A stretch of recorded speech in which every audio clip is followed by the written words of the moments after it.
Hebrews 8. Now of the things which we have spoken, this is the sum. We have such an high priest, who is set on the right hand of the throne of the majesty in the heavens, a minister of the sanctuary, and of the true tabernacle, which the Lord pitched, and not man. For every high priest is ordained to offer gifts and sacrifices, wherefore it is of necessity that this man have somewhat also to offer. For if he were on earth, he should not be a priest, seeing that there are priests that offer gifts according to the law, who serve unto the example and shadow of heavenly things, as Moses was admonished of God when he was about to make the tabernacle. For see, saith he, that thou make all things according to the pattern shown to thee in the mount. But now hath he obtained a more excellent ministry, by how much also he is the mediator of a better covenant, which was established upon better promises.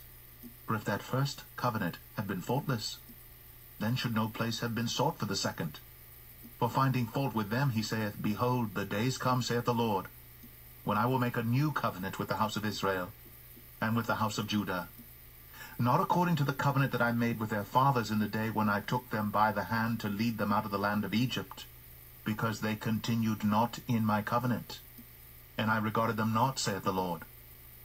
For this is the covenant that I will make with the house of Israel after those days, saith the Lord.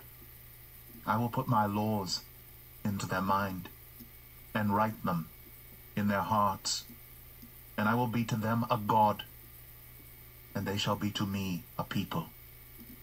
And they shall not teach every man his neighbor and every man his brother, saying, Know the Lord, for all shall know me, from the least to the greatest.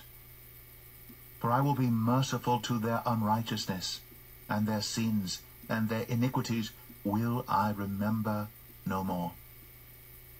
In that he saith a new covenant, he hath made the first old.